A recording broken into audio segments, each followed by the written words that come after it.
Welcome back to my YouTube channel.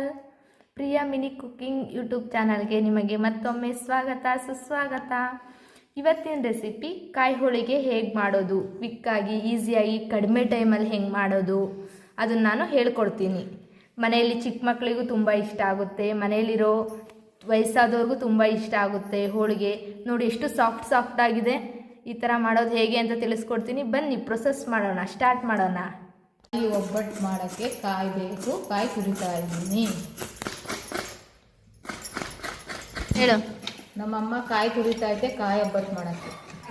ಕಾಯಿ ತುರ್ಕೊಂಡಿದ್ದಾತು, ಕಾಯಿ ತುರಿಯೋದಾತು. ಈಗ ಬೆಲ್ಲವನ್ನು ಕುಟ್ಕೋಬೇಕು.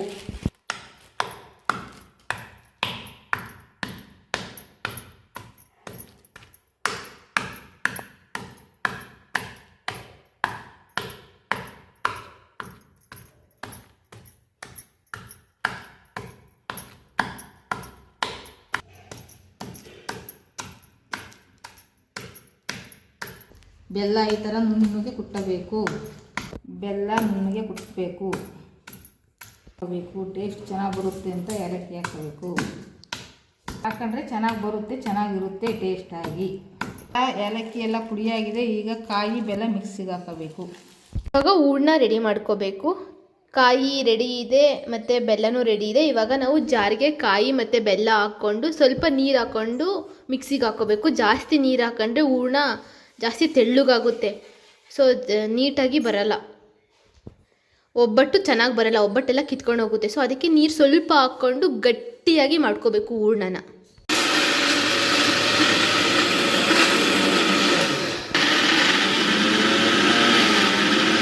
ನೋಡಿ ಹೂರಣ ಎಷ್ಟು ಚೆನ್ನಾಗಿ ಬಂದಿದೆ. ಆದಷ್ಟು ನೀರು ಕಡಿಮೆ ಹಾಕಿ, ಇಲ್ಲಾಂದರೆ ಜಾಸ್ತಿ ತೆಳ್ಳಗೆ ಬರುತ್ತೆ. ನೋಡಿ ಎಷ್ಟು ಗಟ್ಟಿಯಾಗಿ ಬಂದಿದೆ. ಗಟ್ಟಿಯಾಗಿ ಬಂದರೆ ಒಬ್ಬಟ್ಟು ಚೆನ್ನಾಗಿ ಬರುತ್ತೆ. ಜಾಸ್ತಿ ತೆಳ್ಳಗೂ ಮಾಡ್ಕೋಬೋದು ನಾವು. ನೋಡಿ ಇವಾಗ ಮೈದಾ ಹಿಟ್ಟು ಕಲಿಸ್ಕೊಳ್ಳೋಣ. ಸ್ವಲ್ಪ ಉಪ್ಪು, ಸ್ವಲ್ಪ ನೀರು ಹಾಕ್ಕೋಬೇಕು. ಮೈದಾನ ಹಂಗೆ ಹಾಕ್ಬಾರ್ದು, ಸತಿ ಜಲ್ಲೆ ತಿರುವಿ ಮೈದಾನ ಕಲಿಸ್ಕೊಳ್ಳೋಕೆ ಯೂಸ್ ಮಾಡಬೇಕು.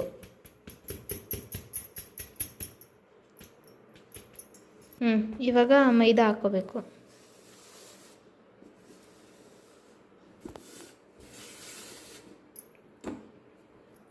ಇವಾಗ ಚೆನ್ನಾಗಿ ಕಲಿಸ್ಕೋಬೇಕು. ಎಣ್ಣೆ ಹಾಕಿ ಚೆನ್ನಾಗಿ ಮಿದ್ದಿಬೇಕು ಮೈದಾ ಹಿಟ್ಟು. ತುಂಬ ಚೆನ್ನಾಗಿ ಮಿದ್ದರೆ ಚೆನ್ನಾಗಿ ತಡ್ಕೊಳ್ಳೋಕ್ಕೆ ಚೆನ್ನಾಗಿ ಬರುತ್ತೆ, ಸ್ಮೂತಾಗಿ ಇರುತ್ತೆ. ಚೆನ್ನಾಗಿ ಸ್ಮೂತ್ ಆಗೋವರೆಗೂ ಚೆನ್ನಾಗಿ ಮಿದಿಬೇಕು ಎಣ್ಣೆ ಹಾಕಿ. ನೋಡಿ ಇವಾಗ ಮೈದಾ ಹಿಟ್ಟು ಕಲಸೋದಾಗಿದೆ. ನೋಡಿ ಎಷ್ಟು ಸ್ಮೂತಾಗಿದೆ. ಈ ಥರ ಕಲಿಸ್ಕೋಬೇಕು, ಚೆನ್ನಾಗಿ ಬರುತ್ತೆ ಒಬ್ಬಟ್ಟು. ತೆಳ್ಳಗೂ ಲಟ್ಟಿಸ್ಕೋಬೋದು ಮೈದಾ ಹಿಟ್ಟು ತುಂಬ ಸ್ಮೂತಾಗಿ ಕಲಿಸಿದ್ರೆ. ಮೈದಾ ಹಿಟ್ಟು ತೊಗೊಂಡಿದ್ದೀನಿ. ಫಸ್ಟು ಸ್ವಲ್ಪ ಎಣ್ಣೆ ಹಾಕ್ಕೋಬೇಕು. ಇವಾಗ ತೊಟ್ಟಬೇಕು. ಮೈದಾ ಹಿಟ್ಟು ತೊಟ್ಟೋದಾಯ್ತು. ಇವಾಗ ಸ್ವಲ್ಪ ಹೂರಣ ತಗೊಳ್ಳೋಣ.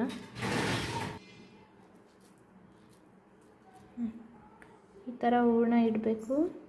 ಇಟ್ಟು ಎಲೆನ ಮುಚ್ಚಬೇಕು. ಇವಾಗ ಎಲೆ ಮುಚ್ಚಿದ್ದಾಯಿತು. ಮತ್ತು ಅಡೆಗೆ ಸ್ವಲ್ಪ ಎಣ್ಣೆ ಹಾಕ್ಕೊಂಡು ಇದನ್ನು ತೊಟ್ಕೋಬೇಕು ಹಗ್ಲಕ್ಕೆ. ಎಷ್ಟು ಚೆನ್ನಾಗಿ ಬಂದಿದೆ ಕಾಯಿ ಒಬ್ಬಟ್ಟು, ಚೆನ್ನಾಗಿ ತೆಳ್ಳಗೆ ಚೆನ್ನಾಗೂ ಬಂದಿದೆ.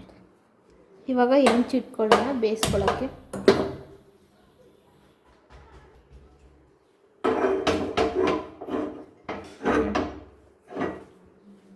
ಹೆಂಚು ಕಾದಿದೆ, ಸ್ವಲ್ಪ ಎಣ್ಣೆ ಹಾಕ್ಕೊಳ್ಳೋಣ. ಇವಾಗ ಹೆಂಚು ಕಾದಿದೆ, ತಟ್ಟಿರೋ ಒಬ್ಬಟ್ಟು ಹಾಕೋಣ.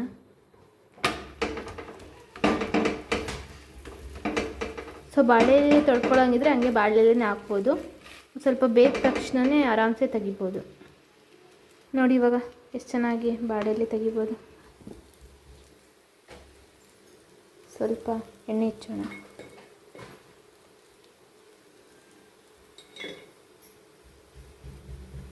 ಈ ಥರ ಬೇಯಿಸ್ಕೋಬೇಕು ಎರಡು ಸೈಡೂ. ಈ ಎಡ್ಜಸ್ಗಳೆಲ್ಲ ಚೆನ್ನಾಗಿ ಬೇಯಿಸ್ಕೋಬೇಕು. ಮೈದಾ ಅಲ್ವಾ, ಈ ಥರ ಚೆನ್ನಾಗಿ ಸೈಡ್ನಗಳದೆಲ್ಲ ಚೆನ್ನಾಗಿ ಬೇಯಿಸ್ಕೋಬೇಕು. ಇಲ್ಲಾಂದರೆ ಹೊಟ್ಟೆ ನೋವೆಲ್ಲ ಬರುತ್ತೆ. ಎರಡು ಸೈಡು ಬೆಂದಿದೆ. ಸೊ ಇವಾಗ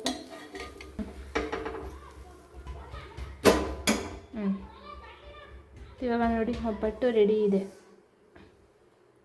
ಎಷ್ಟು ಚೆನ್ನಾಗಿ ಬಂದಿದೆ ನೋಡಿ ಒಬ್ಬಟ್ಟು.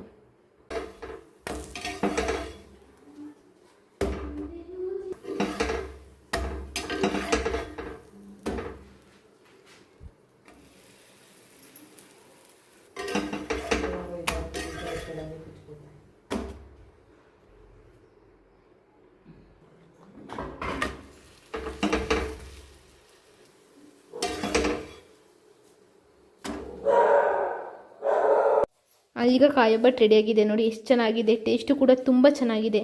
ರುಚಿಯಾಗಿ ಕಡಿಮೆ ಟೈಮಲ್ಲಿ ಕಾಯೊಬ್ಬಟ್ಟು ಮಾಡಬೇಕು ಅಂದರೆ ಈ ಥರ ಮಾಡಿ. Thank you for watching.